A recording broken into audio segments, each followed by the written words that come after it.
जय श्री कृष्ण। ओम नमो भगवते वासुदेवाय नमः। आप सुन रहे हैं पौराणिक अमृतवाणी द्वारा प्रसारित महाभारत कथा। महाभारत की कथाएं सुनने के लिए हमारे चैनल को लाइक, शेयर और सब्सक्राइब करें। चलिए आगे की कहानी शुरू करते हैं। कीचक और उसके भाइयों का वध और राजा का सैरेंद्री को संदेश। वैशंपायन जी कहते हैं, राजन, इसके बाद भीमसेन रात्रि के समय नृत्यशाला में जाकर छिपकर बैठ गए। इस प्रकार कीचक की प्रतीक्षा करने लगे, जैसे सिंह मृग की घात में बैठा रहता है। इस समय पांचाली के साथ समागम होने की आशा से कीचक भी मनमानी तरह से सज धज कर नृत्यशाला में आया। वह संकेत स्थान समझकर नृत्यशाला के भीतर चला गया। उस समय भवन सब और अंधकार से व्याप्त था। अतुलित पराक्रमी भीमसेन तो वहां पहले से ही मौजूद थे और एकांत में शैया पर लेटे हुए थे। दुर्मति कीचक भी वहां पहुंच गया और उन्हें हाथ से टटोलने लगा। द्रौपदी के अपमान के कारण भीम इस समय क्रोध से जल रहे थे। काम मोहित कीचक ने उनके पास पहुंचकर हर्ष से उन्मुक्त हो मुस्कुराकर कहा, सुश्रू, मैंने अनेक प्रकार का जो अनंत धन संचित किया है वह सब मैं तुम्हें भेंट करता हूँ, तथा मेरा जो धन रत्नादि से संपन्न सैकड़ों दासियों से सेवित रूप लावण्यमयी रमणी रत्नों से विभूषित क्रीड़ा एवं रति की सामग्रियों से सुशोभित भवन है, वह भी तुम्हारे लिए ही निछावर करके मैं तुम्हारे पास आया हूँ। मेरे अंतःपुर की नारियां अकस्मात मेरी प्रशंसा करने लगती हैं कि आपके समान सुंदर वेशभूषा से सुसज्जित और दर्शनीय कोई दूसरा पुरुष नहीं है। भीमसेन ने कहा, आप दर्शनीय हैं, यह बड़ी प्रसन्नता की बात है, किंतु आपने ऐसा स्पर्श पहले कभी नहीं किया होगा। ऐसा कहकर महाभाव भीमसेन सहसा उछलकर खड़े हो गए और उससे कहने लगे, रे पापी, तू पर्वत के समान बड़े ढील डौल वाला है, किंतु सिंह जैसे विशाल गजराज को घसीटता है। उसी प्रकार आज मैं तुझे पृथ्वी पर मसलूंगा और तेरी बहन यह सब देखेगी। इस प्रकार जब तू मर जाएगा तो सैरेंद्री बेखटके विचरेगी तथा उसके पति भी आनंद से अपने दिन बिताएंगे। तब महाबली भीमसेन ने उसके पुष्प गुम्फित केश पकड़ लिए। कीचक भी बड़ा बलवान था, उसने केश छुड़ा लिए और बड़ी फुर्ती से दोनों हाथों से भीमसेन को पकड़ लिया। फिर उन क्रोधित पुरुष सिंहों में परस्पर बाहु युद्ध होने लगा। दोनों ही बड़े वीर थे। उनकी भुजाओं की रगड़ से बांस फटने की कड़क के समान बड़ा भारी शब्द होने लगा। फिर जिस प्रकार प्रचंड आंधी वृक्ष को झंझोड़ डालती है, उसी प्रकार भीमसेन कीचक को धक्के देकर सारी नृत्यशाला में घुमाने लगे। महाबली कीचक ने भी अपने घुटनों की चोट से भीमसेन को भूमि पर गिरा दिया। तब भीमसेन दंडपाणी यमराज के समान बड़े वेग से उछलकर खड़े हो गए। भीम और कीचक दोनों ही बड़े बलवान थे। इस समय स्पर्धा के कारण वे और भी उन्मत्त हो गए और आधी रात के समय उस निर्जन नाट्यशाला में एक दूसरे को रगड़ने लगे। वे क्रोध में भरकर भीषण गर्जना कर रहे थे। इससे वह भवन बार बार गूंज उठता था। अंत में भीमसेन ने क्रोध में भरकर उसके बाल पकड़ लिए और उसे थका देखकर इस प्रकार अपनी भुजाओं में कस लिया जैसे रस्सी से पशु को बांध देते हैं। अब कीचक फूटे हुए नगारे के समान जोर जोर से टकराने और उनकी भुजाओं से छूटने के लिए छटपटाने लगा, किंतु भीमसेन ने उसे कई बार पृथ्वी पर घुमाकर उसका गला पकड़ लिया और कृष्णा के कोप को शांत करने के लिए उसे घोंटने लगे। इस प्रकार जब उसके सब अंग चकनाचूर हो गए और आंखों की पुतलियां बाहर निकल आईं, तो उन्होंने उसकी पीठ पर अपने दोनों घुटने टेक दिए और उसे अपनी भुजाओं से मरोड़कर पशु की मौत मार डाला। कीचक को मारकर भीमसेन ने उसके हाथ, पैर, सिर और गर्दन आदि अंगों को पिंड के भीतर ही घुसा दिया। इस प्रकार उसके सब अंगों को तोड़ मरोड़कर उसे मांस का लौंदा बना दिया और द्रौपदी को दिखाकर कहा, पांचाली जरा यहाँ आकर देखो तो इस कान के कीड़े की क्या गति बनाई है। ऐसा कहकर उन्होंने दुरात्मा कीचक के पिंड को पैरों से ठुकराया और द्रौपदी से कहा, वीरू, जो कोई तुम्हारे ऊपर कुदृष्टि डालेगा वह मारा जाएगा, उसकी यही गति होगी। इस प्रकार कृष्णा की प्रसन्नता के लिए उन्होंने यह दुष्कर कर्म किया। फिर जब उनका क्रोध ठंडा पड़ गया तो वे द्रौपदी से पूछकर पाकशाला में चले आए। कीचक का वध कराकर द्रौपदी बड़ी प्रसन्न हुई, उसका सारा संताप शांत हो गया। फिर उसने उस नृत्यशाला की रखवाली करने वालों से कहा, देखो वह कीचक पड़ा हुआ है, मेरे पति गंधर्वों ने उसकी यह गति की है, तुम लोग वहां जाकर देखो तो सही। द्रौपदी की यह बात सुनकर नाट्यशाला के चौकीदार मशाला लेकर वहां आए। फिर उन्होंने उसे खून से लथपथ और प्राणहीन अवस्था में पृथ्वी पर पड़े देखा। उसे बिना हाथ पांव का देखकर उन सबको बड़ी व्यथा हुई। उसे उस स्थिति में देखकर सभी को बड़ा विस्मय हुआ। उसी समय कीचक के सब बंधु बांधव वहां एकत्रित हो गए और उसे चारों ओर से घेरकर विलाप करने लगे। उसकी ऐसी दुर्गति देखकर सभी के रोंगटे खड़े हो गए। उसके सारे अवयव शरीर में घुस जाने के कारण वह पृथ्वी पर निकाल कर रखे हुए कछुए के समान जान पड़ता था। फिर उसके सगे संबंधी उसका दाह संस्कार करने के लिए उसे नगर से बाहर ले जाने की तैयारी करने लगे। उनकी दृष्टि लाश से थोड़ी ही दूर पर एक खंभे के सहारा लिए खड़ी हुई द्रौपदी पर पड़ी। जब सब लोग इकट्ठे हो गए तो उन कीचक के भाइयों ने कहा, इस दुष्टा को अभी मार डालना चाहिए, इसी के कारण कीचक की हत्या हुई है, अथवा मारने की भी क्या आवश्यकता है। कामासक्त कीचक के साथ ही इसे भी जला दो। ऐसा करने से मर जाने पर भी सूत पुत्र का प्रिय ही होगा। यह सोचकर उन्होंने राजा विराट से कहा, कीचक की मृत्यु शैलेंद्री की के ही कारण हुई है, अतः हम इसे कीचक के साथ जला देना चाहते हैं, आप इसके लिए आज्ञा दीजिए। राजा ने सूतपुत्रों के पराक्रम की ओर देखकर शैलेंद्री को कीचक के साथ जला डालने की सम्मति दे दी। बस उपकीचकों ने वैसे अचीत हुई कमल नैनी कृष्णा को पकड़ लिया और उसे कीचक की रथी पर डालकर बांध दिया। इस प्रकार वे रथी उठाकर मरघट की ओर चले। कृष्णा सनाता होने पर भी सूतपुत्रों के चंगुल में पड़कर अनाथ की तरह विलाप करने लगी और सहायता के लिए चिल्ला चिल्ला कर कहने लगी, जय जयंत, विजय जयसेन, जयद्वाल मेरी टेर सुने, ये सूतपुत्र मुझे लिए जा रहे हैं।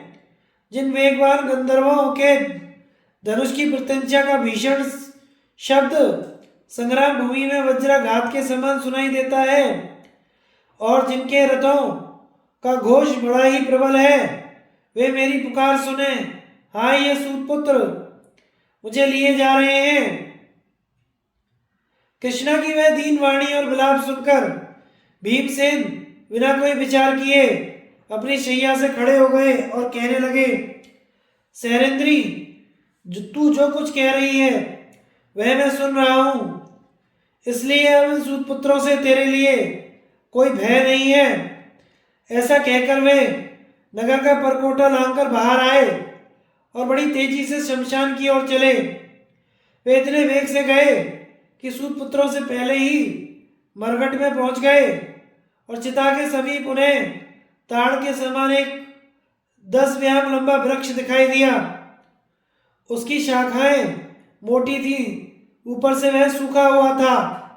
उसे भीमसेन ने भुजाओं में भरकर हाथी के समान जोर लगाकर उखाड़ लिया और उसे कंधे पर रखकर दंडपाणी यमराज के समान सूतपुत्रों की ओर चले।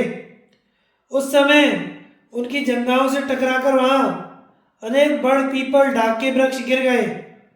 भीमसेन को सिंह के समान क्रोधपूर्वक अपनी ओर आते देख सब सूतपुत्र डर गए।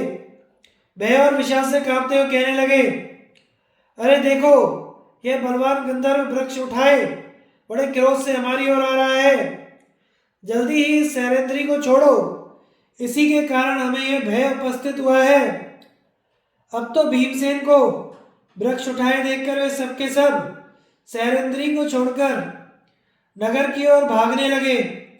उन्हें भागते देख पवन नंदन भीमसेन ने इंद्र जैसे दानवों का वध करते हैं उसी प्रकार उस एक वृक्ष से 105 उपकीचकों को यमराज के घर भेज दिया।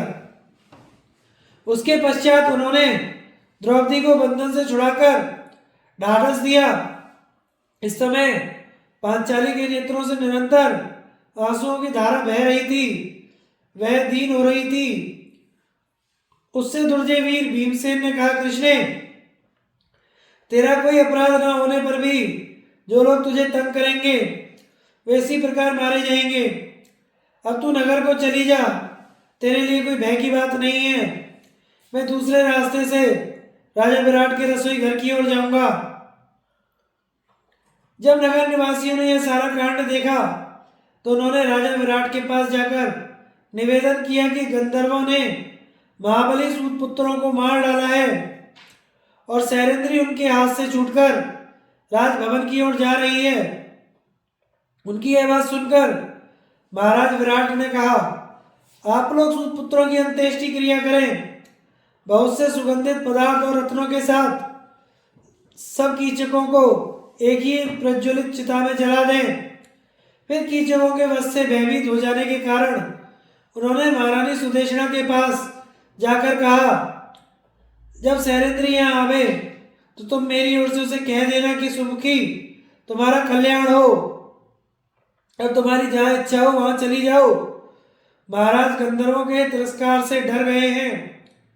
राजन, जब मनस्विनी द्रौपदी सिंह से डरी हुई मृगी के समान अपने शरीर और वस्त्रों को धोकर नगर में आई तो उसे देखकर पूर्ववासी लोग गंधर्वों से भयभीत होकर इधर उधर भागने लगे तथा किन्हीं किन्हीं ने नेत्र ही मूंद लिए। रास्ते में द्रौपदी नृत्यशाला में अर्जुन से मिली, जो इन दिनों राजा विराट की कन्या को नाचना सिखाते थे। उन्होंने कहा, शैलेंद्री, तो उन पापियों के हाथ से कैसे छूटी और वे कैसे मारे गए? मैं सब बातें तेरे मुख से ज्यों की त्यों सुनना चाहता हूँ।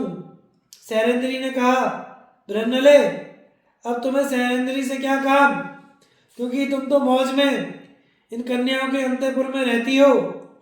आजकल शैलेंद्री पर जो जो दुख पड़ रहे हैं उनसे तुम्हें क्या मतलब? इसी से मेरी हंसी करने के लिए इस प्रकार पूछ रहे हो? बृहन्नला ने कहा, कल्याणी, इस नपुंसक योनि में पढ़कर बृहन्नला भी जो महान दुख पा रही है उसे क्या तू नहीं समझती? मैं तेरे साथ रही हूँ और तू भी हम सबके साथ रहती ही रही है। भला तेरे ऊपर दुख पड़ने पर किसको दुख ना होगा? इसके पश्चात कन्याओं के साथ ही द्रौपदी राजभवन में गई और रानी सुदेशना के पास जाकर खड़ी हो गई।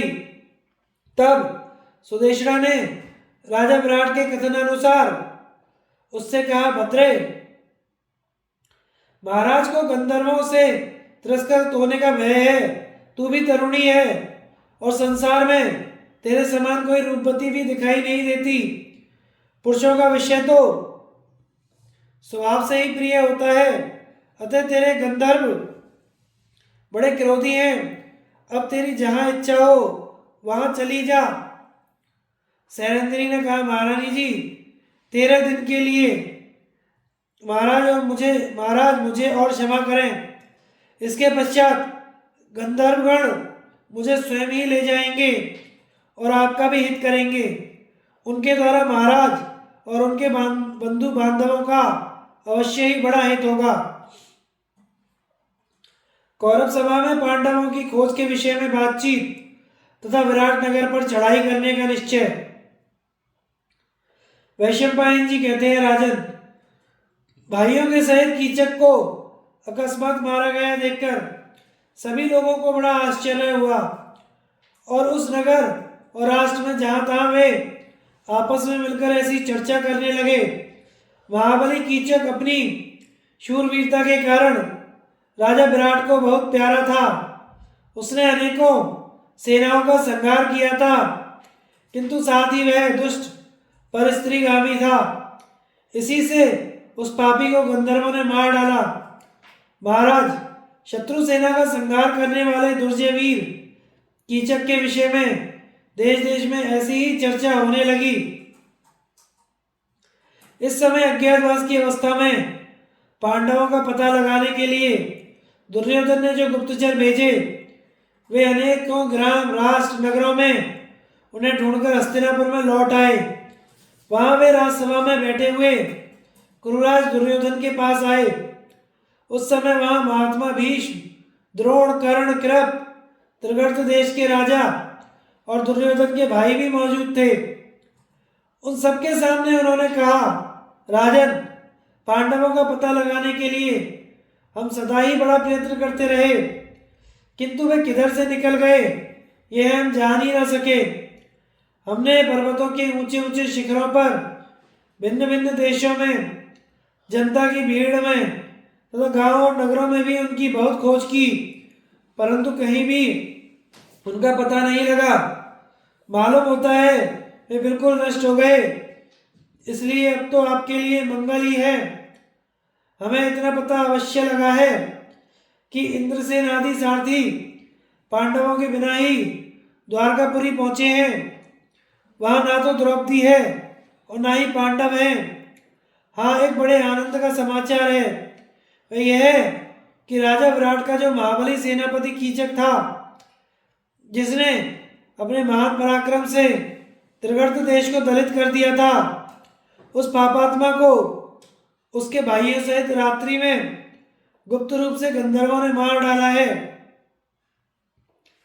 दूतों की यह बात सुनकर दुर्योधन बहुत देर तक विचार करता रहा। उसके बाद उसने सभासदों से कहा, पांडवों के अज्ञातवास के इस 13वें वर्ष में थोड़े ही दिन शेष हैं।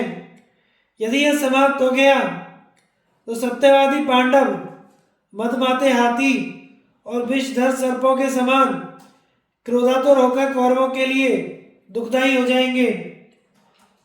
वे सभी समय का हिसाब रखने वाले हैं, इसलिए कहीं दुर्विज्ञ रूप में छिपे होंगे। इसलिए कोई ऐसा उपाय करना चाहिए कि वे अपने क्रोध को पीकर फिर वन में ही चले जाएं। इसलिए शीघ्र ही उनका पता लगाओ, जिससे कि हमारा यह राज्य सब प्रकार की विघ्न बाधा और विरोधियों से मुक्त होकर चिरकाल तक अक्षुण्ण बना रहे। यह सुनकर कर्ण ने कहा, भरतनंदन, तो शीघ्र ही दूसरे कार्य कुशल जासूस भेजे जाएं। वे गुप्त रूप से धन धान्यपूर्ण और जनाकीर्ण देशों में जाएं तथा सुरम्य सभाओं में, सिद्ध महात्माओं के आश्रमों में, राजनगरों में, तीर्थों और गुफाओं में वहां के निवासियों से बड़े विनीत शब्दों में युक्ति पूर्वक पूछकर उनका पता लगाए। दुशासन ने कहा, राजन, जिन दूतों पर आपको विशेष भरोसा हो वे मार्ग में लेकर फिर पांडवों की खोज करने के लिए जाएं। कर्ण ने जो कुछ कहा है वह हमें बहुत ठीक जान पड़ता है।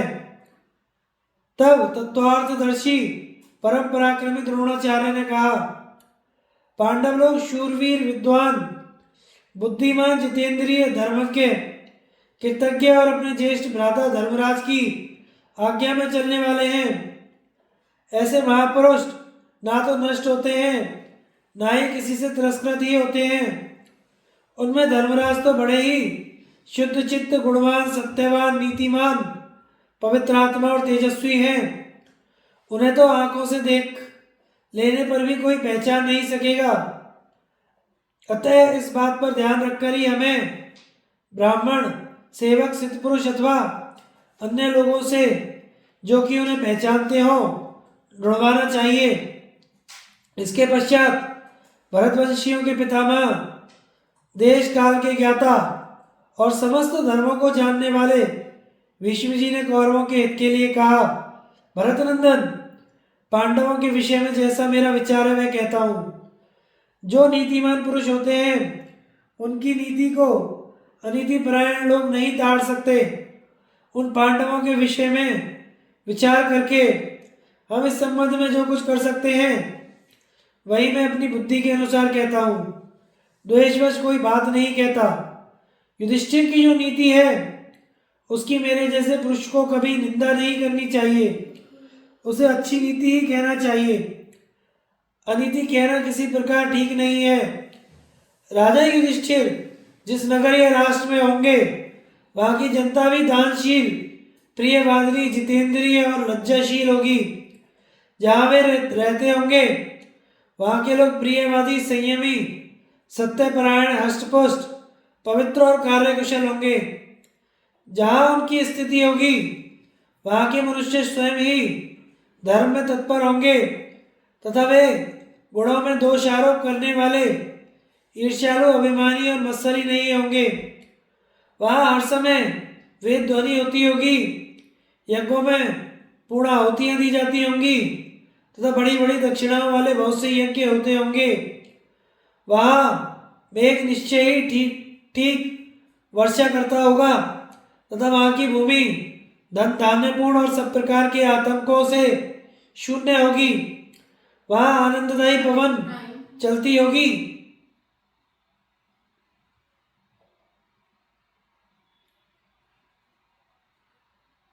धर्म का स्वरूप पाखंड शून्य होगा और किसी प्रकार का भय नहीं होगा। उस स्थान पर गौओं की अधिकता होगी और वे कृश या दुर्बल ना होने पर होकर खूब हष्टपुष्ट होंगे।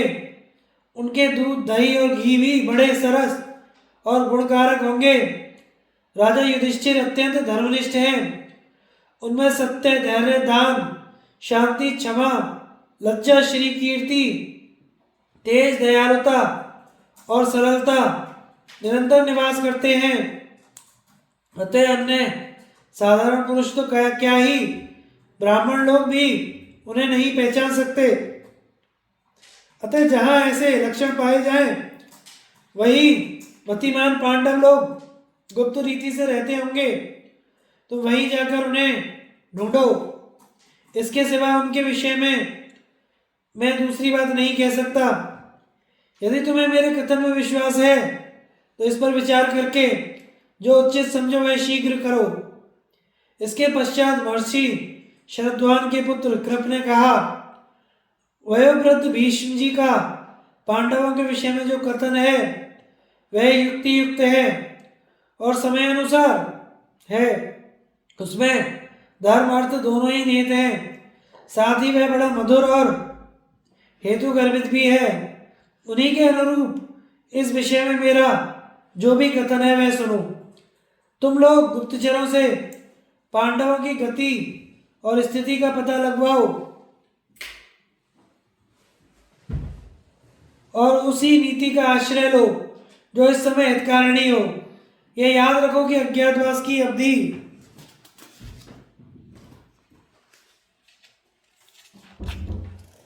समाप्त होते ही महाबली पांडवों का उत्साह बहुत बढ़ जाएगा।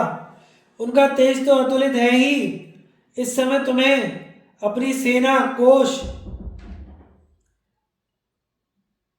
और नीति की संभाल रखनी चाहिए, जिससे कि समय आने पर हम उनके साथ यथावत संधि कर सकें।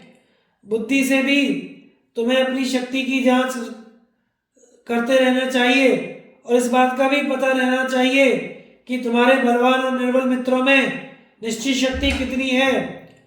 तुम्हें अपनी श्रेष्ठ, निकृष्ट, मध्यम कोटि की सेना का रुख देखकर यह निश्चय करना चाहिए कि वह तुमसे संतुष्ट है या नहीं। उसके अनुसार ही हमें शत्रुओं से संधि या विग्रह करने होंगे। यदि सेना संतुष्ट होगी तो हम शत्रुओं के प्रति अपने धनुष संभालेंगे, और यदि वह संतुष्ट होगी तो उनसे संधि कर लेंगे। साम, समझाना, दान, धन आदि देना, भेद फोड़ लेना, दंड और कर लेना, यह नीति है। इससे शत्रु को आक्रमण द्वारा, दुर्बलों को बल से दबाकर, मित्रों को हेलमेल करके और सेना को मिष्ट भाषण और वेतन आदि देकर अपने काबू में कर लेना चाहिए। इस प्रकार यदि तुम कोष और सेना को बढ़ा लोगे तो ठीक ठीक सफलता प्राप्त कर सकोगे।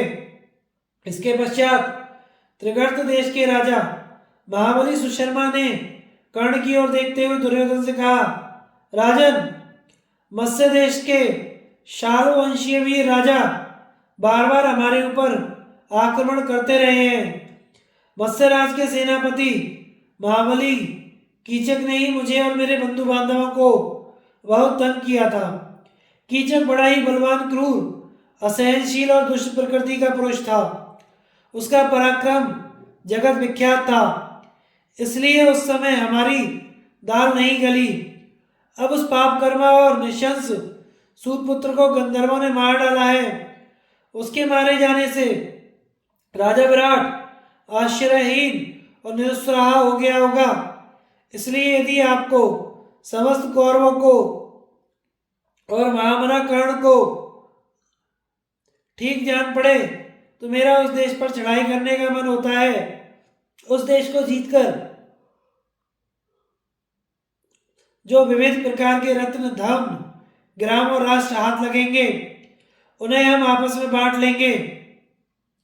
त्रिगर्त राज की बात सुनकर कर्ण ने राजा दुर्योधन से कहा, राजा सुशर्मा ने बड़ी अच्छी बात कही है।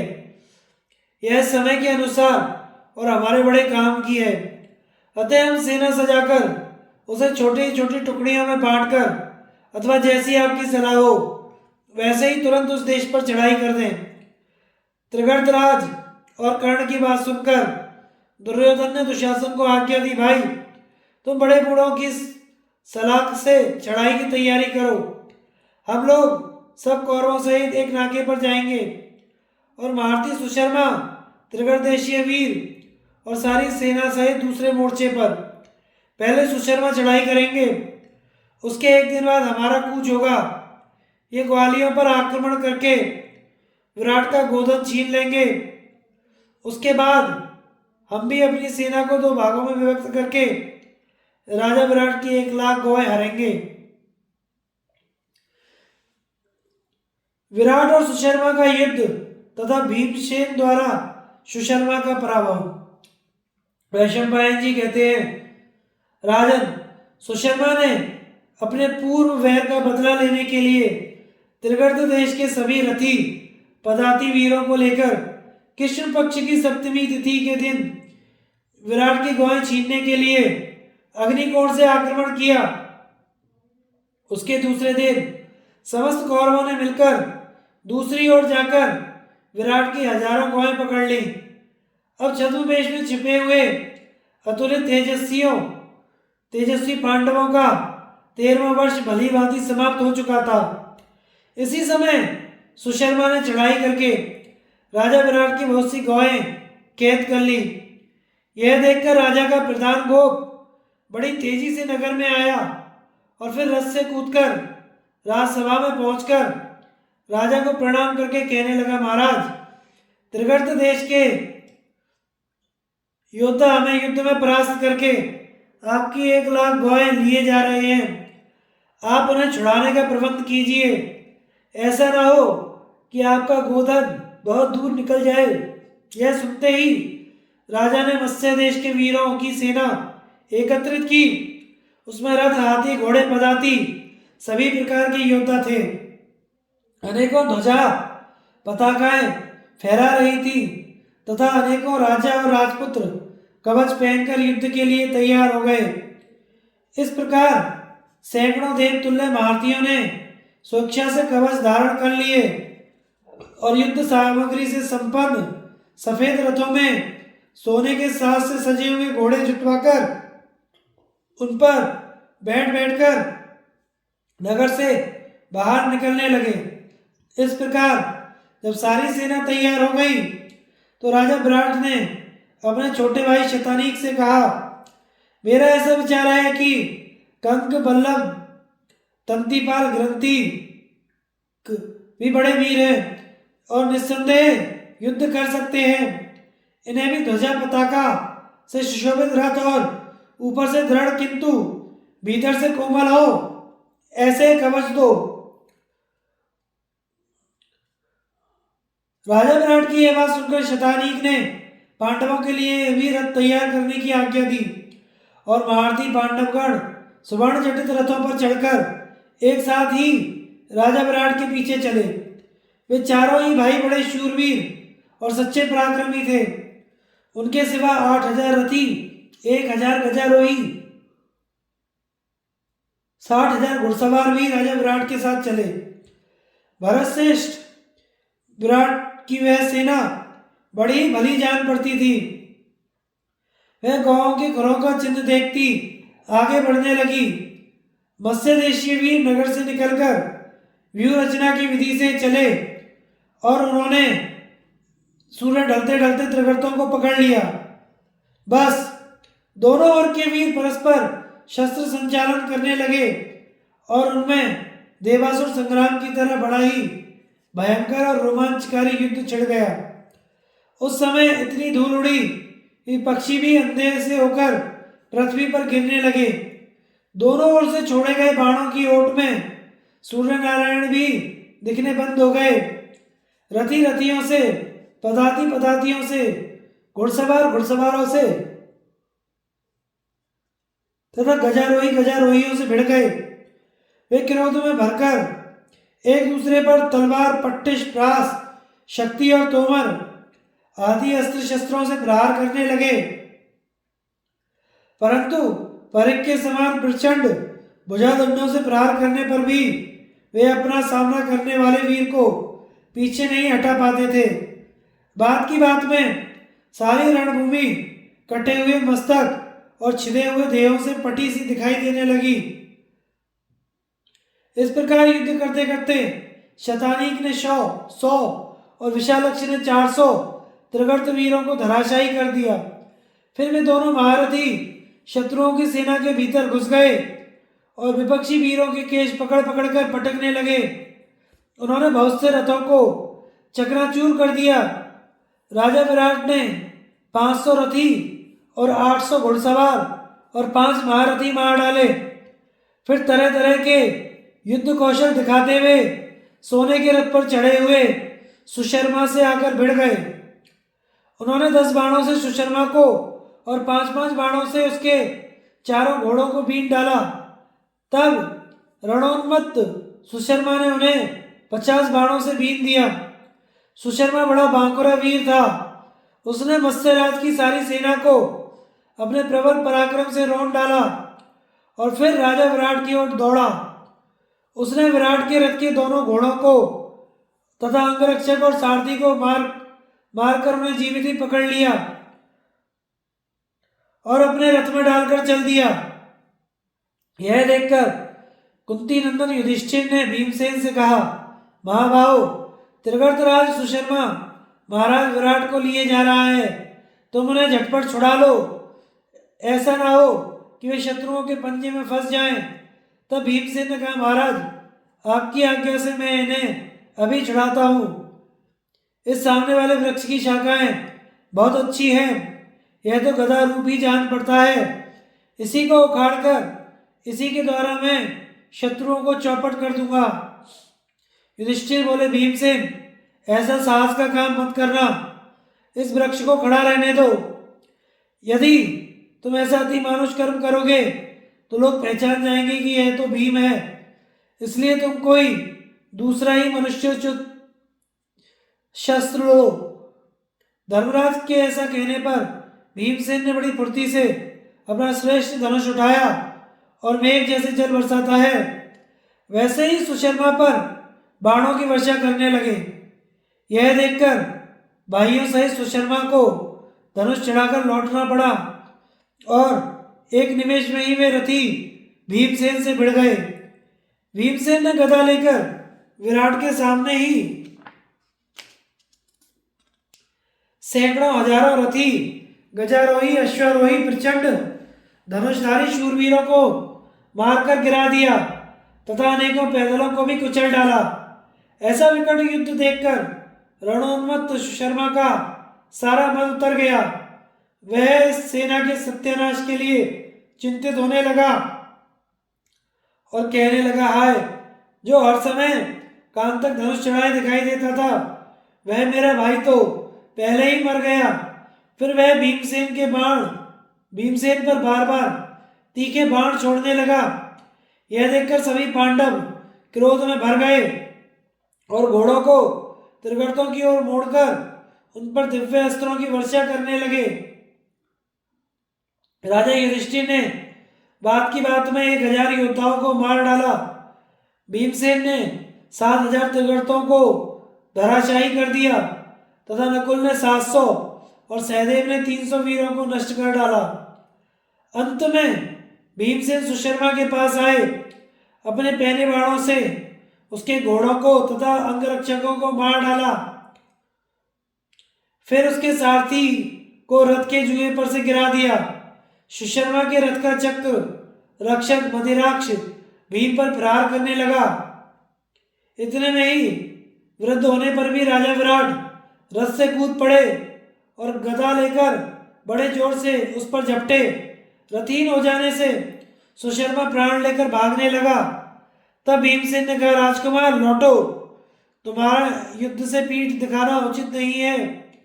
क्या इसी पराक्रम से तुम जबरदस्ती गौ को ले जाना चाहते थे? ऐसा कहकर वे झट अपने रथ से कूद पड़े और सुशर्मा के प्राणों के ग्राहक होकर उसके पीछे दौड़े। उन्होंने लपक कर सुशर्मा के बाल पकड़ लिए और उसे उठाकर पृथ्वी पर पटक कर रगड़ने लगे। सुशर्मा रोने चिल्लाने लगा। तब भीमसेन ने उसके सर पर लात मारी और उसकी छाती पर घुटने टेककर उसे ऐसा घूसा मारा कि वह अचेत हो गया। भारतीय सुशर्मा के पकड़ लिए जाने पर त्रिगर्तों की सारी सेना भयभीत होकर भागने लगी। तब भारतीय पांडवों ने समस्त गांव को फेर लिया तथा सुशर्मा को परास्त करके उसका सारा धन छीन लिया। भीमसेन के नीचे पड़ा हुआ सुशर्मा अपने प्राण बचाने के लिए छटपटा रहा था। उसका सारा अंग धूल से भर गया था और चेतना लुप्त सी हो गई थी। भीमसेन ने उसे बांधकर अपने रथ पर रख लिया और महाराज युधिष्ठिर के पास ले जाकर उन्हें दिखाया। युधिष्ठिर उसे देखकर हंसे और भीम से कहा, भाई, इस नराधम को छोड़ दो। भीमसेन ने शर्मा से कहा, रे मूढ़, यदि तू जीवित रहना चाहता है तो तुझे विद्वानों और राजाओं की सभा में यह कहना पड़ेगा कि मैं दास हूं, तभी तुझे जीवन दान दे सकता हूं। इस पर धर्मराज ने प्रेम पूर्वक कहा, भाई, यदि तुम मेरी बात मानते हो तो इस पाप कर्म सुशर्मा को छोड़ दो। यह महाराज विराट का दास तो हो ही चुका। फिर त्रिगर्तराज से कहा, जाओ, अब तुम दास नहीं हो, फिर कभी ऐसा साहस मत करना। युधिष्ठिर की यह बात सुनकर सुशर्मा ने लज्जा से मुख नीचे कर लिया और जब भीमसेन ने उसे छोड़ दिया तो उसने राजा विराट के पास जाकर प्रणाम किया। इसके पश्चात अपने देश को चला गया।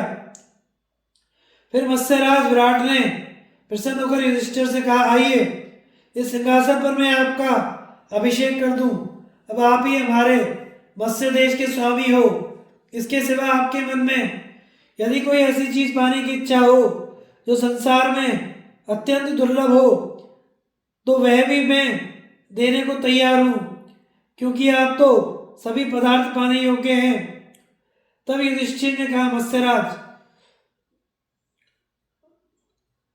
आपका कथन बड़ा ही मनोहर है, मैं उसकी हृदय से सराहना करता हूँ। आप बड़े दयालु हैं। भगवान आपको सर्वदा सब प्रकार से आनंद में रखें।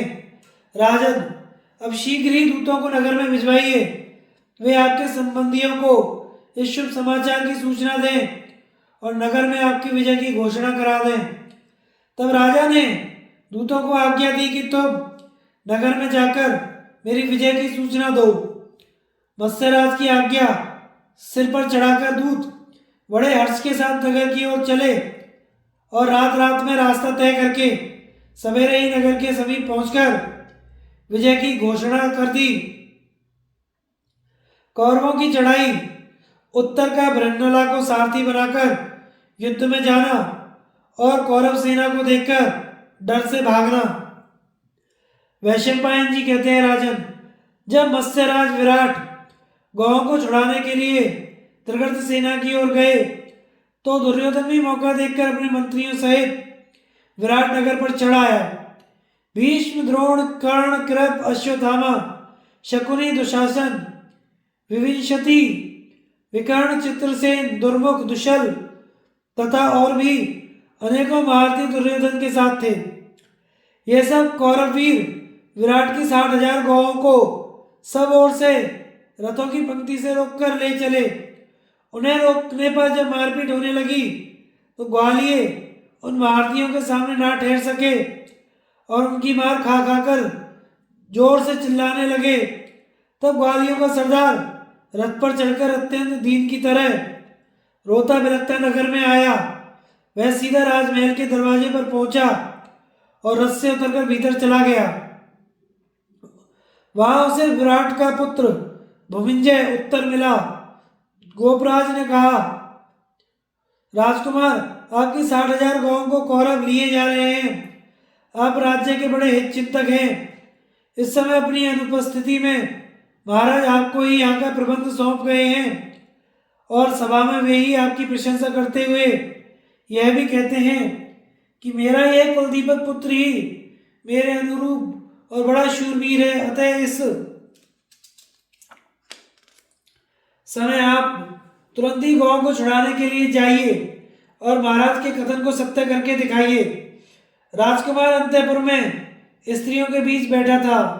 जब उससे ग्वाले ने यह बात कही तो वह अपनी बड़ाई करता हुआ कहने लगा, भाई, आज मैं जिस ओर गौएं गई हैं उधर अवश्य जाऊंगा। मेरा धनुष तो काफी मजबूत है, किंतु किसी ऐसे सारथी की आवश्यकता है जो घोड़े चलाने में निपुण हो। इस समय मेरी निगाह में ऐसा कोई आदमी नहीं है जो मेरा सारथी बन सके। तुम शीघ्र ही मेरे लिए कोई कुशल सारथी तलाश करो।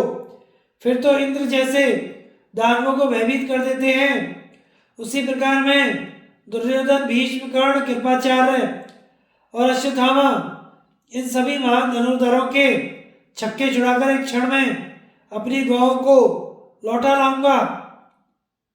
जिस समय वे युद्ध में मेरा पराक्रम देखेंगे उस समय उन्हें यही कहना पड़ेगा कि ये साक्षात प्रतापुत्र अर्जुन ही तो हमें तंग नहीं कर रहा।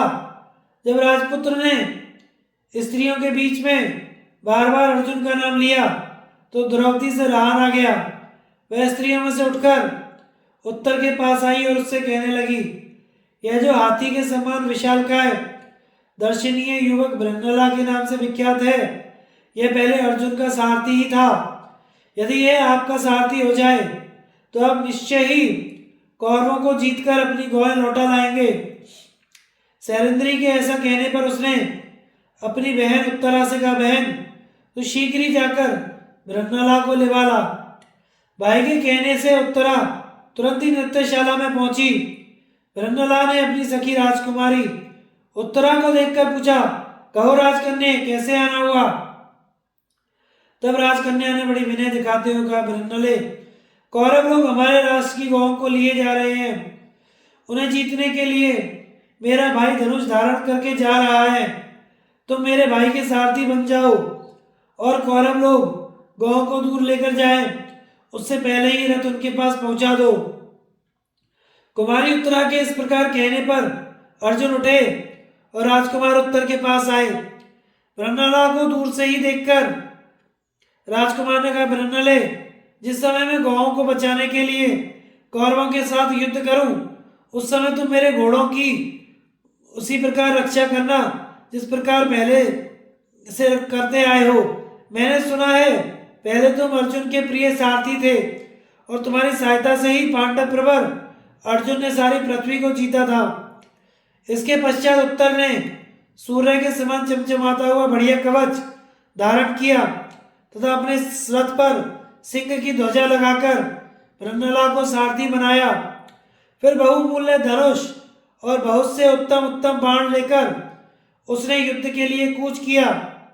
इस समय ब्रह्मला की सखी उत्तरा और दूसरी कन्याओं ने कहा, ब्रह्मले, तुम संग्राम भूमि में आए हुए भीष्म, द्रोण आदि कौरवों को जीतकर हमारी गुड़ियों के लिए रंग बिरंगे महीन और कोमल वस्त्र लाना।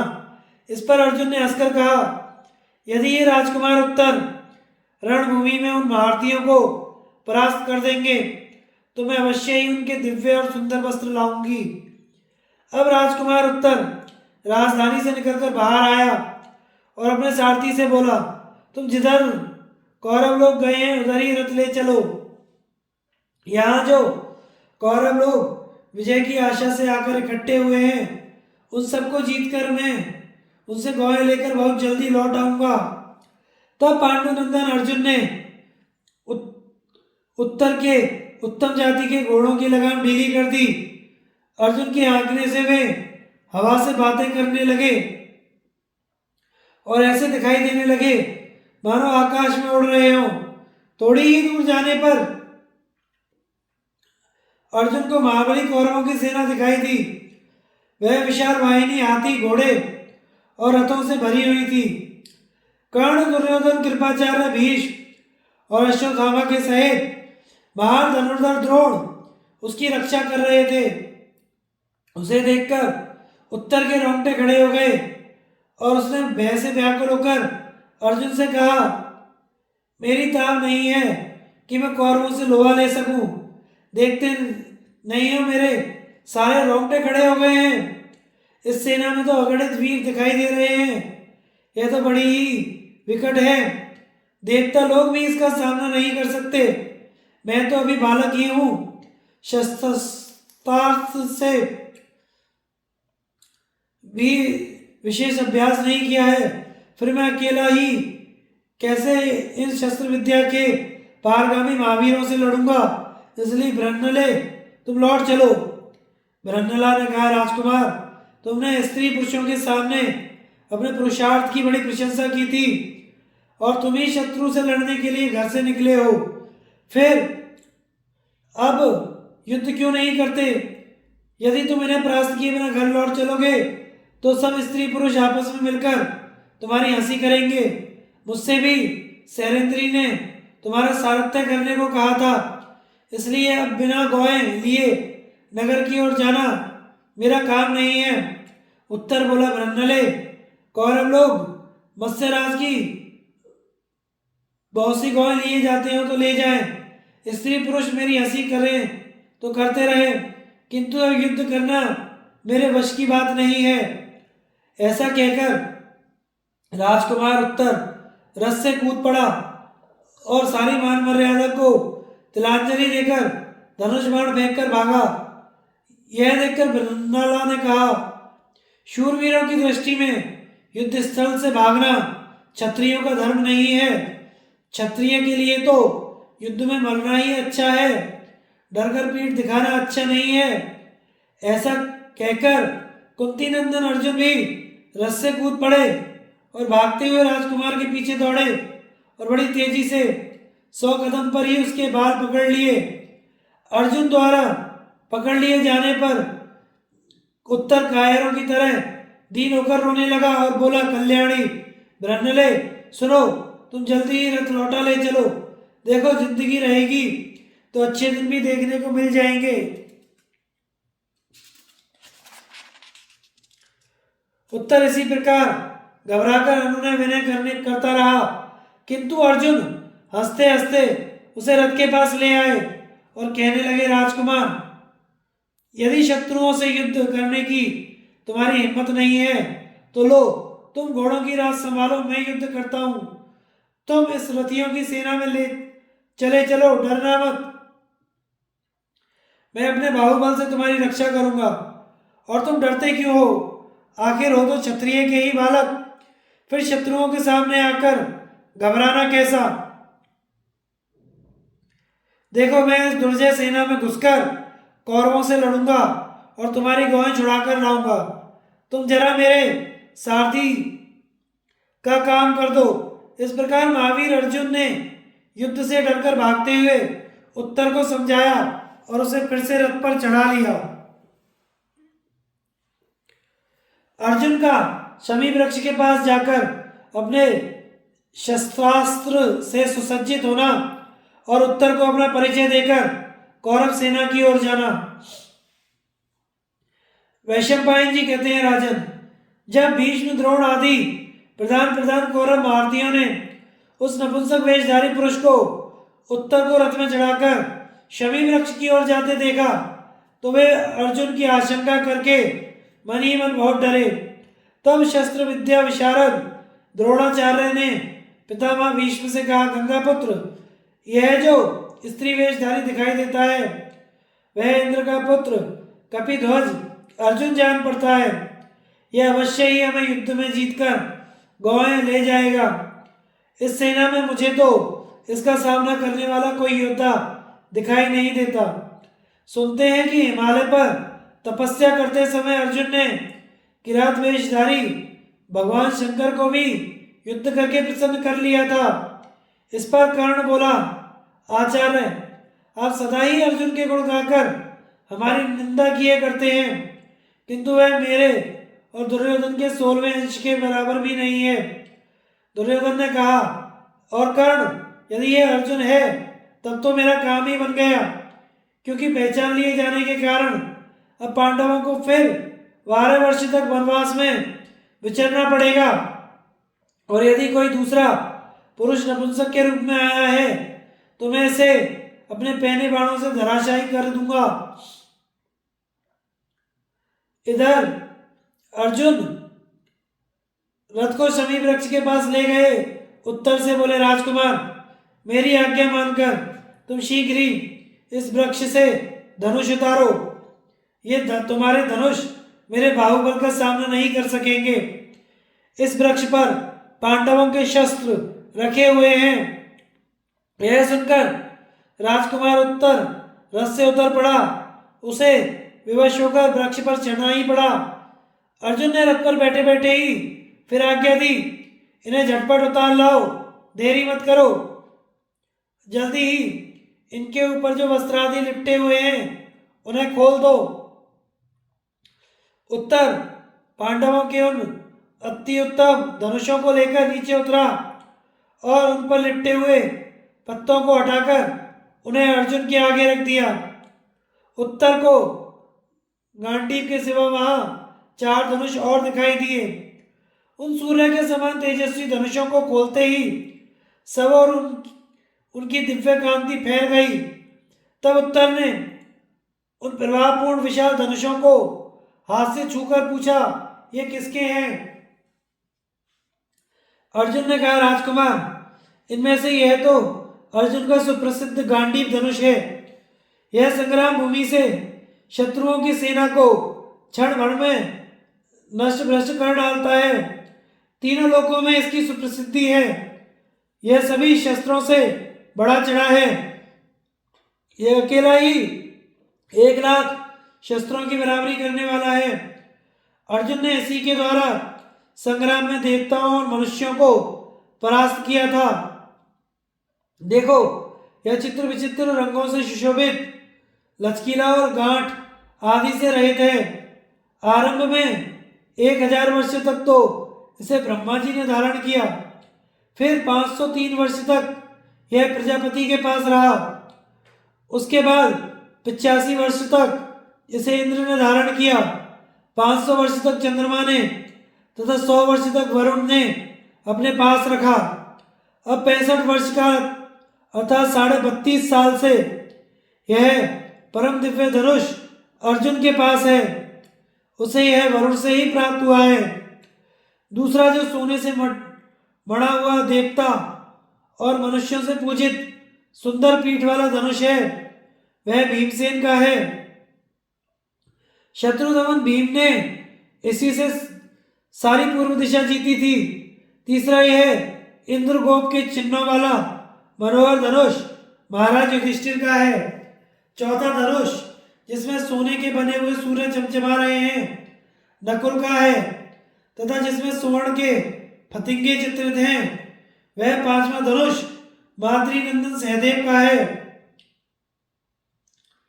उत्तर ने कहा, बृहन्नले, जिन शीघ्र पराक्रमी महात्माओं के ये सुंदर और सुनहले आयुध इस प्रकार चमचमा रहे हैं वे प्रतापपुत्र अर्जुन, युधिष्ठिर, नकुल, सहदेव और भीमसेन कहाँ हैं? वे तो सभी बड़े महानुभाव और शत्रुओं का संहार करने वाले थे। जब से उन्होंने जुए में अपना राज्य हारा है तब से उनके विषय में कुछ सुनने में नहीं आया, तथा स्त्रियों में रत्न स्वरूप पांचाल कुमारी द्रौपदी भी कहाँ है? अर्जुन ने कहा, मैं ही प्रतापपुत्र अर्जुन हूँ। मुख्य सभासद कंक युधिष्ठिर हैं। तुम्हारे पिता की रसोई पकाने वाले बल्लभ भीमसेन हैं। अश्व शिक्षक ग्रंथिक नकुल हैं। गोपाल तंतिपाल सहदेव हैं। और जिसके लिए कीचक मारा गया है वह सैरेंद्री द्रौपदी है। उत्तर बोला, मैंने अर्जुन के 10 नाम सुने हैं। यदि तुम मुझे उन नामों के कारण सुना दो तो मुझे तुम्हारी बात में विश्वास हो सकता है। अर्जुन ने कहा, मैं सारे देशों को जीतकर उनसे धन लाकर धनी के बीच में स्थित था, इसलिए धनंजय हुआ। जब संग्राम में जाता हूँ तो वहां से युद्धोन्मत्त शत्रुओं को जीते बिना कभी नहीं लौटता, इसलिए विजय हूँ।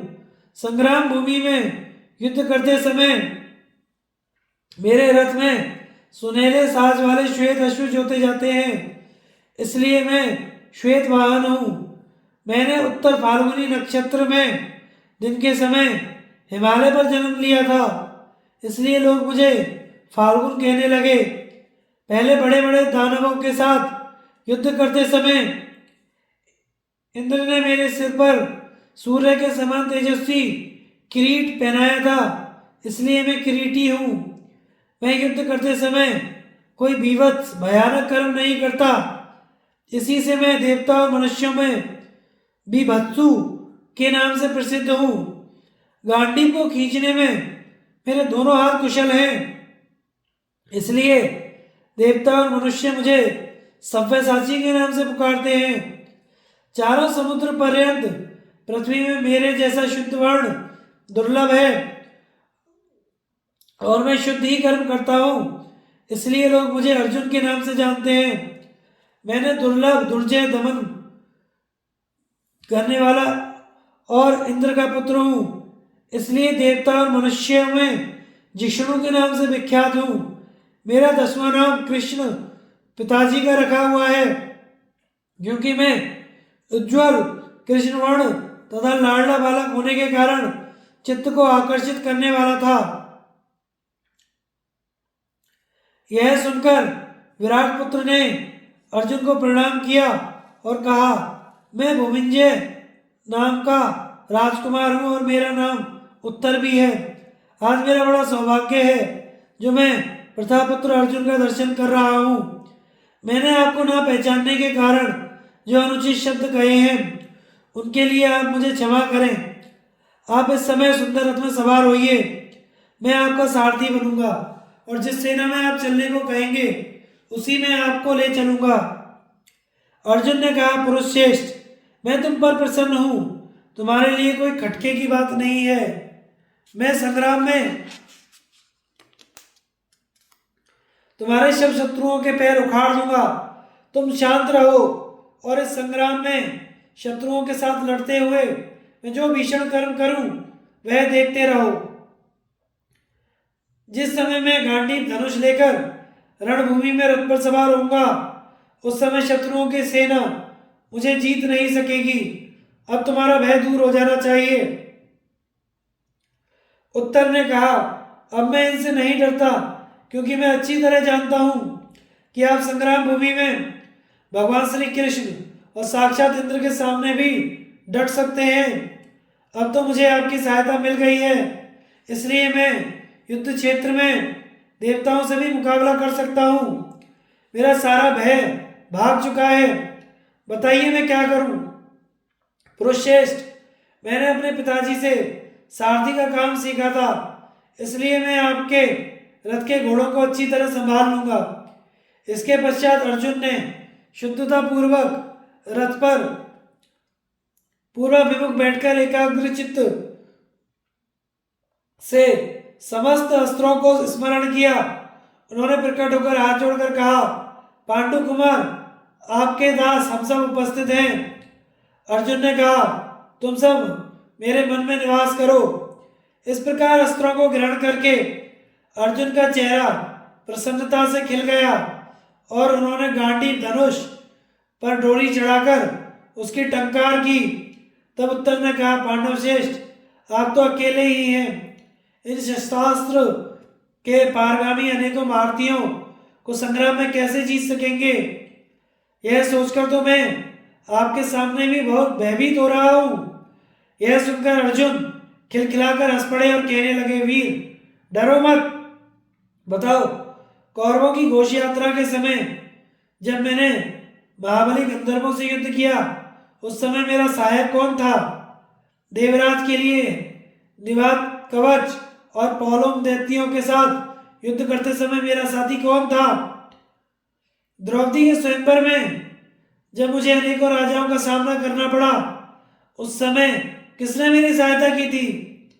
मैं, गुरुवर द्रोणाचार्य, इंद्र, कुबेर, यमराज वरुण, अग्निदेव, कृपाचार्य, लक्ष्मीपति श्री कृष्ण और भगवान शंकर, इन सबका आश्रय पा चुका हूं। फिर भला मैं इनसे युद्ध क्यों नहीं कर सकूंगा? तुम इन मानसिक भयों को छोड़कर जल्दी से रथ हाँको। इस प्रकार उत्तर को अपना सारथी बनाकर पांडव प्रवर अर्जुन ने शमी वृक्ष की परिक्रमा की और फिर अपने सब अस्त्र शस्त्र लेकर अग्निदेव के दिए हुए रथ का ध्यान किया।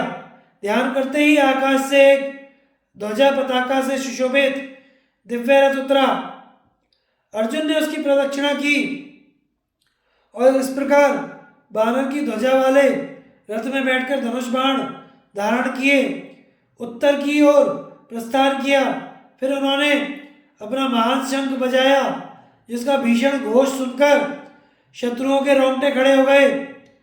राजकुमार उत्तर को भी बड़ा भय मालूम हुआ और वह रथ के भीतरी भाग में घुसकर बैठ गया। तब अर्जुन ने राह से खींचकर घोड़ों को खड़ा किया और उत्तर को हृदय से लगाकर आश्वासन देते हुए कहा, राजपुत्र, डरो मत, आखिर तुम क्षत्रिय ही हो, फिर शत्रुओं के बीच आकर घबराते क्यों हो? उत्तर ने कहा, मैंने शंख और भेरियों के शब्द तो बहुत सुने हैं। सेना की मोर्चेबंदी से खड़े हुए हाथियों की चिंगाड़ सुनने का भी मुझे कई बार अवसर मिला है, किंतु ऐसा शंख शब्द तो मैंने पहले कभी नहीं सुना। इसी से इस शंख के शब्द, धनुष की टंकार, ध्वजा में रहने वाले अमानुषी भूतों की हुंकार और रथ की गड़गड़ाहट से मेरा मन बहुत ही घबरा रहा है। इस प्रकार बात करते करते एक मुहूर्त तक आगे चलते रहने पर अर्जुन ने उत्तर से कहा, अब तुम रथ पर अच्छी तरह से बैठकर अपनी टांगों से बैठने के स्थान को जकड़ लो तथा रासों को सावधानी से संभाल लो। मैं फिर शंख बजाता हूं। तब अर्जुन ने ऐसे जोर से शंख ध्वनि की मानो वे पर्वत, गुफा, दिशा और चट्टानों को विदीर्ण कर देंगे। उससे भयभीत होकर उत्तर फिर रथ के भीतर घुसकर बैठ गया। उस शंख ध्वनि, गांडीव की टंकार और रथ की गड़गड़ाहट से धरती दहल उठी।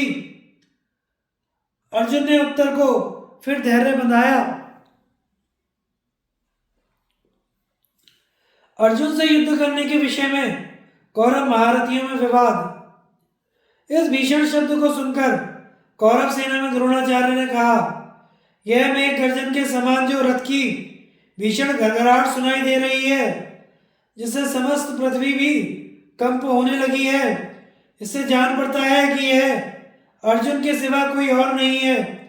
देखो, हमारे शस्त्रों की कांति फीकी पड़ गई है, घोड़े भी प्रसन्न नहीं जान पड़ते और अग्निहोत्रों की अग्नियां भी प्रकाशहीन सी हो रही हैं। इससे जान पड़ता है कि कोई अच्छा परिणाम नहीं होगा। सभी योद्धाओं के मुख निस्तेज और मन उदास दिखाई देते हैं। अतः हम गौओं को हस्तिनापुर की ओर भेजकर व्यूह रचना करके खड़े हो जाएं।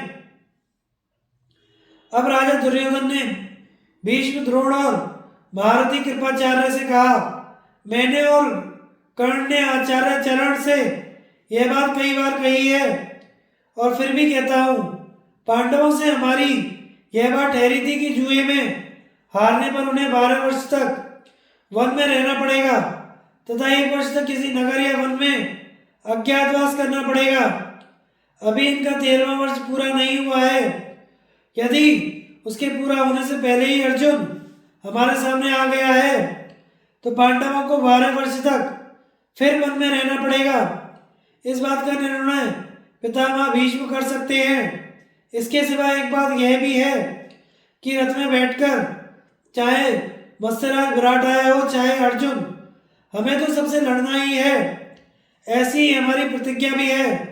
फिर ये भीष्म, द्रोण, कृप, विकर्ण और अश्वत्थामा आदि महारथी इस प्रकार निरुत्साह होकर क्यों बैठे हैं? इस समय सभी महारथी घबराए से दिखाई देते हैं, किंतु युद्ध के सिवा कोई बात हमारे लिए हितकर नहीं है। इसलिए आप सब अपने मन को उत्साहित रखें।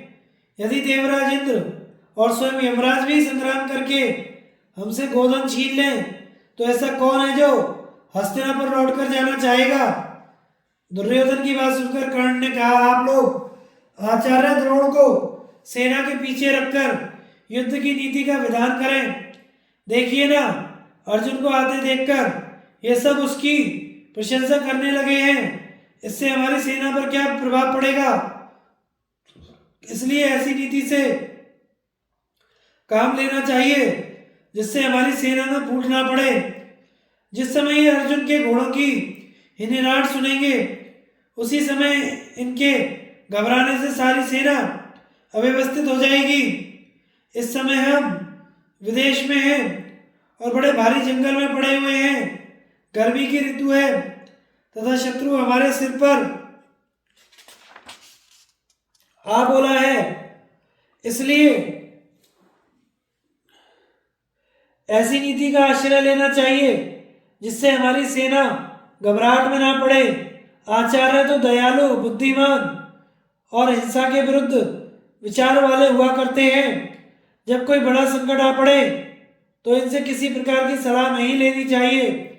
पंडितों की शोभा तो मनोरम महलों, सभाओं में और बगीचों में चित्र विचित्र कथाएं सुनाने में ही है, अथवा बलि वैश्व देवादि के द्वारा अन्न का संस्कार करने में तथा कीटादि गिर जाने पर उसके दूषित हो जाने पर भी पंडितों की सम्मति काम दे सकती है। अतः शत्रु की प्रशंसा करने वाले इन पंडित लोगों को पीछे की ओर रखकर ऐसी नीति का आश्रय लो जिससे शत्रु का नाश हो। सब गौओं को बीच में खड़ी कर लो, उनके चारों ओर व्यूह रचना कर दो तथा रक्षकों को नियुक्त करके रण क्षेत्र की संभाल रखो, जहां से कि हम शत्रुओं से युद्ध कर सकें। मैं पहले प्रतिज्ञा कर चुका हूं, उसके अनुसार आज संग्राम भूमि में अर्जुन को मारकर दुर्योधन का अक्षय ऋण चुका दूंगा। यह सुनकर कृपाचार्य ने कहा, कर्ण, युद्ध के विषय में तुम्हारी बुद्धि सदा ही बड़ी कड़ी रहती है। तुम ना तो कार्य के स्वरूप पर ध्यान देते हो, ना ही उसके परिणाम पर विचार करते हो। विचार करने पर तो यही समझ में आता है कि हम लोग अर्जुन से लोहा लेने में समर्थ नहीं हैं। देखो, उसने अकेले ही चित्रसेन गंधर्व के सेवकों को युद्ध करके समस्त कौरवों की रक्षा की थी तथा अकेले ही अग्निदेव को तृप्त किया था।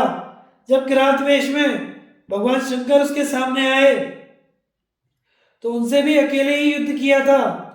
निवात कवच और काल के दानवों को तो देवता भी नहीं दबा सके थे, उन्हें भी उसने युद्ध में अकेले ही मारा था।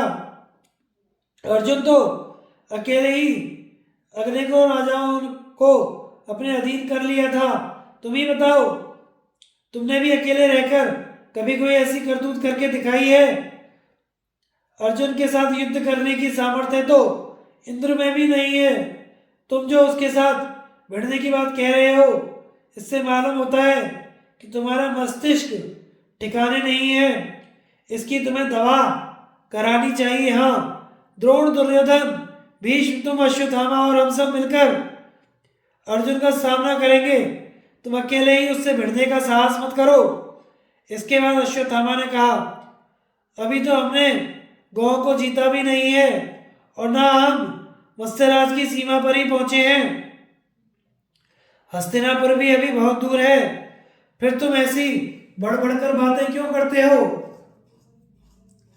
दुर्योधन तो बड़ा ही क्रूर और निर्लज्ज है। नहीं तो जुए में राज्य जीतकर भला किस क्षत्रिय को संतोष होगा? अतः जिस प्रकार तुमने जुआ खेला था, इंद्रप्रस्थ को जीता था और द्रौपदी को बलात् सभा में बुलाया था, उसी प्रकार अब अर्जुन के साथ संग्राम करना। अरे काल, पवन, मृत्यु और बड़वानल जब कोप करते हैं तो कुछ ना कुछ शेष छोड़ देते हैं, किंतु अर्जुन तो कोपित होने पर कुछ भी बाकी नहीं छोड़ता। अतः जिस प्रकार तुमने दूध सभा में शकुनी की सलाह से जुआ खेला था, उसी प्रकार तुम मामा जी की देखरेख में ही अर्जुन से लड़ लो भाई। और कोई भी वीर युद्ध करे, मैं तो अर्जुन से नहीं लड़ूंगा। यदि गौ लेने के लिए मत्स्यराज विराट आया तो उससे मैं अवश्य युद्ध करूंगा। फिर भीष्म पितामह बोले, अश्वत्थामा और कृपाचार्य का विचार बहुत ठीक है। कर्ण तो क्षत्रिय धर्म के अनुसार युद्ध करने पर ही तुला हुआ है। किसी भी समझदार आदमी को आचार्य द्रोण पर दोष नहीं लगाना चाहिए। और अब जब अर्जुन हमारे सामने आ गया है तो आपस में विरोध करने का अवसर तो यह है ही नहीं। आचार्य कृप, द्रोण और अश्वत्थामा को भी इस समय क्षमा ही करना चाहिए। बुद्धिमानों ने सेना से संबंध रखने वाले जितने दोष बताए हैं, उनमें आपसी फूट सबसे बढ़कर है। दुर्योधन ने कहा, आचार्य चरण, इस समय क्षमा करें और शांति रखें। यदि इस समय गुरुदेव के चित्त में कोई अंतर न आया, तभी हमारा आगे का काम बनना संभव है। तब कर्ण, भीष्म और कृपाचार्य सहित दुर्योधन ने आचार्य द्रोण से क्षमा करने की प्रार्थना की। इससे शांत होकर द्रोणाचार्य ने कहा, शांतनु नंदन भीष्म ने जो बात कही है, मैं तो उसे सुनकर ही प्रसन्न हो गया था। अच्छा, अब युद्ध की नीति का विधान करो। दुर्योधन को पांडवों के 13वें वर्ष पूरे होने में संदेह है, किंतु ऐसे हुए बिना अर्जुन कभी हमारे सामने नहीं आता। दुर्योधन ने इस विषय में कई बार शंका की है। अतः भीष्म जी इस विषय में ठीक निर्णय करके बताने की कृपा करें। इस पर पितामह भीष्म ने कहा, कला, काष्ठा, मुहूर्त, दिन, पक्ष, मास, नक्षत्र, ग्रह, ऋतुएं, संवत्सर, ये सब मिलकर एक कालचक्र बने हुए हैं। वह कालचक्र काला, काष्ठा आदि के विभाग पूर्ण घूमता रहता है। उनमें सूर्य और चंद्रमा नक्षत्रों को लाग जाते हैं तो काल की कुछ वृद्धि हो जाती है। इसी से हर 5वें वर्ष 2 महीने बढ़ जाते हैं। इसलिए मेरा ऐसा विचार है कि पांडवों को अब 13 वर्ष से 5 महीने और 12 दिन का समय अधिक हो गया है। पांडवों ने जो जो प्रतिज्ञाएं की थी, उनका ठीक ठीक पालन किया है। इस समय की अवधि का भी अच्छी तरह से निश्चय करके ही अर्जुन हमारे सामने आया है। ये सभी बड़े महात्मा तथा धर्म और अर्थ के मर्मज्ञ हैं। भला युधिष्ठिर जिनके नेता हैं, वे धर्म के विषय में कोई चूक कैसे कर सकते हैं? पांडव लोग निर्लोभ हैं, उन्होंने बड़ा ही दुष्कर कर्म किया है। इसलिए वे राज्य को किसी नीति विरुद्ध उपाय से नहीं लेना चाहेंगे। पराक्रम पूर्वक राज्य लेने में तो वे वनवास के समय भी समर्थ थे, किंतु धर्मपाश में बंधे होने के कारण वे छात्र धर्म से विचलित नहीं हुए। इसलिए जो ऐसा कहेगा कि अर्जुन मिथ्याचारी है, उसे मुंह की खानी पड़ेगी। पांडव लोग मौत को गले लगा लेंगे, किंतु असत्य को नहीं अपनाएंगे। साथ ही उनमें ऐसी वीरता भी है कि समय आने पर उनका जो हक होगा उसे वे वज्रधर इंद्र से सुरक्षित होने पर भी नहीं छोड़ेंगे। इसलिए राजन, युद्धोचित अथवा धर्मोचित कोई भी काम शीघ्र ही करो, क्योंकि अब अर्जुन समीप ही आ गया है। दुर्योधन ने कहा, पितामह, पांडवों को राज्य तो मैं दूंगा नहीं, अतः जो युद्ध के लिए तैयारी करनी है वही शीघ्र करो। भीष्म बोले, इस विषय में मेरा जैसा विचार है वह सुनो। तुम तो चौथाई सेना लेकर हस्तिनापुर की ओर चले जाओ, दूसरी चौथाई भाग गांव को लेकर चला जाए। शेष आधी सेना के साथ हम अर्जुन का मुकाबला करेंगे। अर्जुन युद्ध के लिए आ रहा है, अतः मैं, द्रोणाचार्य, कर्ण, अश्वत्थामा और कृपाचार्य उससे युद्ध करेंगे। पीछे यदि राजा विराट और स्वयं इंद्र भी आवेगा तो जैसे तट समुद्र को रोके रहता है, उसी प्रकार मैं उसे रोक लूंगा। महात्मा भीष्म की यह बात सभी को अच्छी लगी। फिर कौरवराज दुर्योधन ने भी वैसा ही किया। भीष्म ने पहले तो दुर्योधन और गौओं को विदा किया, उसके बाद मुख्य मुख्य सेनानियों की व्यवस्था करके व्यूह रचना आरंभ की। उन्होंने कहा, द्रोण जी, आप तो बीच में खड़े हो जाइए, अश्वत्थामा बाईं ओर रहे, मतिमान कृपाचार्य सेना के दाहिने पार्श्व में खड़े रहे, कर्ण कवच धारण करके सेना के आगे खड़े हो और मैं सारी सेना के पीछे रहकर उसकी रक्षा करूंगा।